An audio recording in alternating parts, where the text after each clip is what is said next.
This is my cat, who has interrupted 4 takes of this introduction now.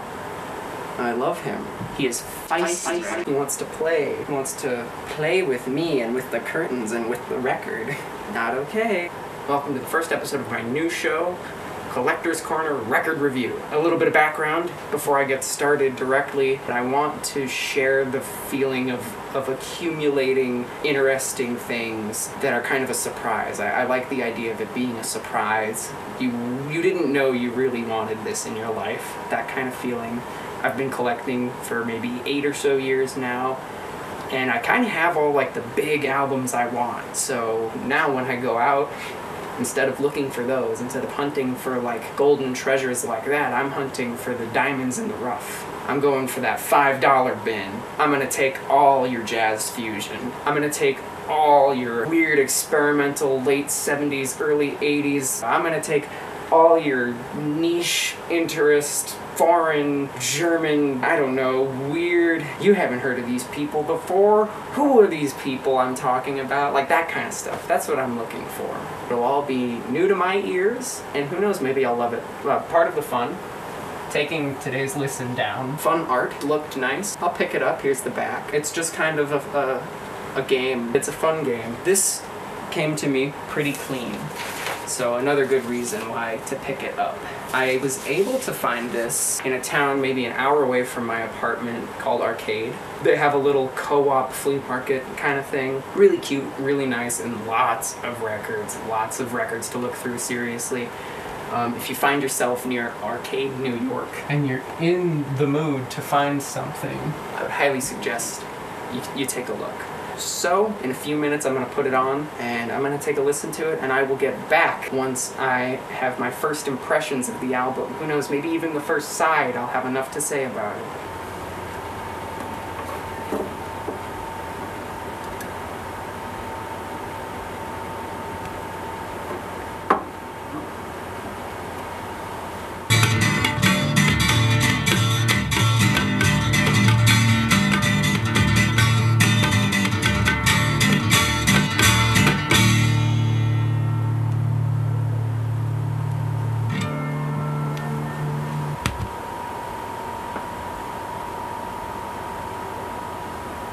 And so that would be the end of side 1. This is a really interesting album. It's got a lot of atmosphere in it, and it's got such a specific sound. There's a lot of world percussion, lots of Middle Eastern and African and South American instrumentation, and a lot of style, but not necessarily consistency in like song structure or songwriting. I have specific notes. The wonderful Olivia has given me, she walked in on 2.5, 3-ish songs. Silence of a Candle sounded like a Styx song. Sunwheel sounded like Maple Treeway from Mario Kart. And Juniper Bear, at that point she goes, there's no consistency between these songs. Just notes from a third party that I thought were interesting and I felt like sharing. Also, she requested that. I'm gonna start the second side. And when that's all done, it'll be time for my full first impressions on this album. No. Get myself all situated. I wrote this. It's my son that I no longer love. It's on the front of Feather. How poignant. What a moment in time. Where do you go? Where do you go? The California condor, with a wingspan of over 9 feet, is the largest bird in North America and one of the rarest. As of October 1984, there were 17 left in the wild and 15 in captivity. PSA, we need to stop keeping animals in places. Travis the chimp. Know it, learn it, sit with it, accept it. Oh, thank you. I'm glad you liked my music. Yes. Got talking points. Things I wrote down. That's really good. You're planned. Interesting. User. I'm gonna do my yap. You ready for the yap? You're ready for the yap. You're very overexposed. Do you mind if I turn Yeah, this you down? can use that. Yeah, what's up? You ready for my yap? I'm gonna see if I can keep any of this. Where do you go? Where do you go? Alright, I have just finished the album. It is time for me to talk about it. First, though, I want to talk about the packaging and the presentation, because I think that that's a very important part of the collecting process. We'll start. We've got this front cover here, and there's this little feather here, and I like the fonts they use. It's just like pleasing. And then on the back, we have a lot of really useful information. fun. And some of this I'm gonna talk about a lot. We've got a full list of the people on this album. For the Paul Winter Consort, it's Paul Winter, David Darling, Paul McCandless, Ralph Towner, Herb Bushler, Colin Walcott, and then they bring in some other musicians for some extra hands with Andrew Tracy, Billy Cobham, Milt Holland, Larry Adamaniuk, and Barry Altschul. There's a lot of people on this album. The density of each recording reinforces, like, there truly is a lot of people. And then here's the part that I get excited about, that I really love. I'm gonna just start listing the percussion that got used for this. Colin, they've got a conga drum,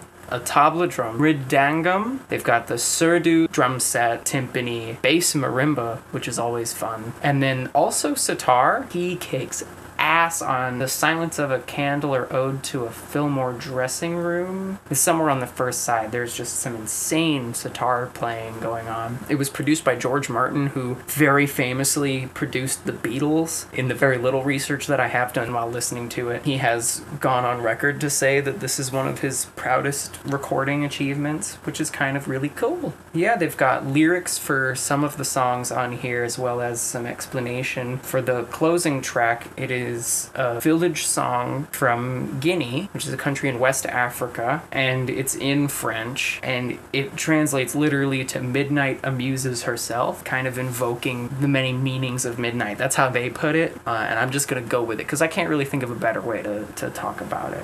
You know, usual credit stuff, but things that I like to see. Originally, this album was released in 1972 on CBS's, one of their record labels, and then this is a repress from 1984 on Paul Winter's own record label, Living Music Records. And the 1984 repress focuses on the back cover on the Californian condor. And it has a little blurb here about it being, you know, an endangered species that is getting rarer and rarer by the day in 1984. Can only imagine what that's like now. A very interesting thing to do with a pressing, you know, 12 years after the original release. And about this album, it makes a very clear effort to demonstrate some sense of human universality, you know, the connection between everyone in the human race through music, through instruments. There's a lot musically that really reinforces that idea, so it's also interesting to me that they're taking this, like, naturist approach as well, trying to make a statement on how we affect our planet and the other living species on our planet. And then this pressing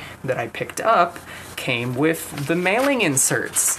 We love this. This is like bread and butter for me. This would have been with the 1984 release, and there's a lot of really interesting and specific information on it. So this sheet is a catalog of all the Living Music Records releases, and it says here that Living Music Records was founded in 1980 by Paul Winter, dedicated to music that makes a difference in the world. And then on here it has all of the albums that they've put out. Interestingly enough, they have an album called Canyon, which I might look into this. They went into the Grand Canyon, recorded an album in the Grand Canyon with songs trying to put you in that space, and I think the other insert here has a little more information on it that I think is even more valuable. It is just a promotional for Canyon and for the Grand Canyon Consort VHS release. It's an hour-long documentary of them taking all the musicians and the equipment and sending it in rafts down the Colorado River in order to make the album. Very interesting thing that, one, they would do that, and two, they would sell that. I think is really cool. It's like,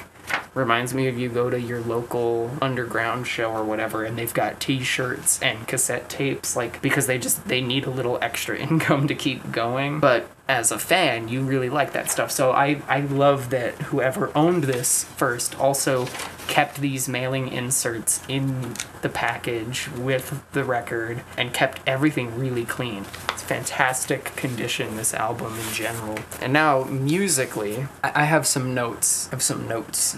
Because this is a really dense album listening to it. So I have to give massive props to Ralph Towner, who plays most of the guitars on this album. He is incredible. He can go from like absolutely shredding your face off into some really, really beautiful and memorable melodies. Absolutely captivated by him, as well as Colin Walcott of the Consort, and all of his indigenous world percussion playing and technique is really nice to hear. Really, really well done. Clearly massive respect for that music. Herb Bushler, who plays bass and only bass on this album, is great. And the two of them, as well as all the additional percussionists who play on individual songs, are the backbone of what I want to call like the distinct musical style of this album in particular. They switch between more like traditionally Western styles of music and South American, African, Middle Eastern styles. The biggest difference is always the bass goes from playing harmonically complex, I would almost say almost like walking bass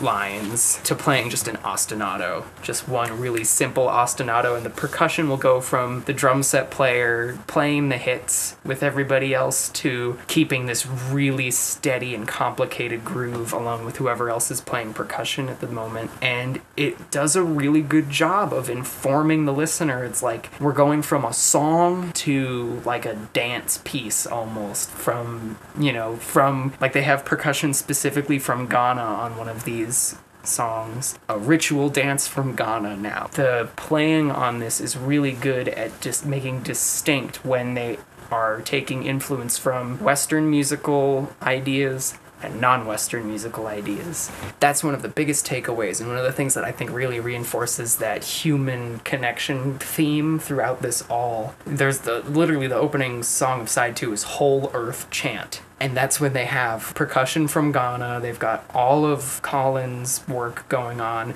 Billy Cobham comes in and plays drum set, and oh my god, he kills, as always. Everybody just is fantastic on that one. It's like 7 minutes and 42 seconds, and it just changes up so many times, but it really captures this broad sense of like human music, using it in the way that is most natural. We go from expressive melodies and soloing in like a very jazz mentality right into, chant and dance and ritual music, and it's like these two facets are so intrinsically tied to like individual human experience and group human experience, beyond like if you were to look at the song Sunwheel on this album on the first side. That's the one that I think Olivia said sounds like Maple Treeway from the Mario Kart soundtrack. Like that specific song, that's the kind of thing you're thinking more in terms of like we are working towards a technical or like compositional goal in the music rather than an emotional value. It makes that one feel more structured. Like Sunwheel, out of all of the songs on this album, is the one that is the most easy to follow, I would say, and the rest you experience the rest. Sunwheel is fun to listen to, and it's probably one I will add to a playlist, but it doesn't have the intrigue that the others have because it isn't so natural, I'll say. I mean, that might be a little esoteric to take this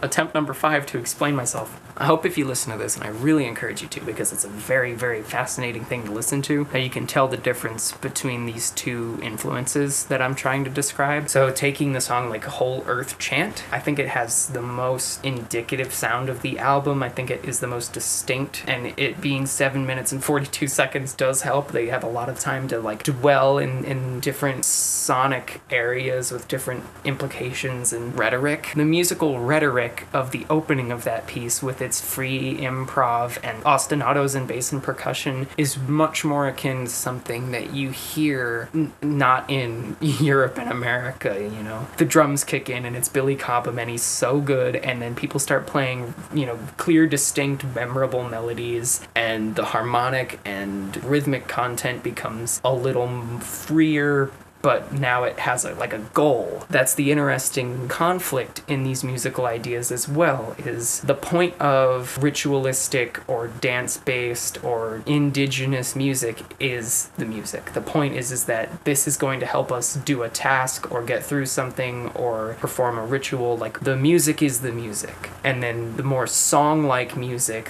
which is in a Western style, the goal is that the music gets somewhere. So hearing the difference, you know, when you start to hear like some stagnation in a part and you start to feel almost the lunge, I'll call it. Like I do this move when I hear it, and I don't know if anyone else does. I hope you do, or else I'm gonna look crazy. But if this starts happening, that's when you know. And then as soon as I'm gonna get to the point, I promise, and everybody else starts to like move forward towards a goal, then you're like, okay, this is a song again. I have tried this 6 times. I've tried to describe this, and that's the closest I'm gonna get, so I'm gonna stop. I'm gonna quit while I'm ahead. I promise I won't try again. That's the really fun part about listening to this album specifically, is there's clearly a lot of thought and effort, and these musicians are clearly very informed. They know a lot about a lot of different styles. They've definitely studied all around the world with people who have grown up with these instruments, you know, and they're also incredibly talented, well practiced at their own instruments.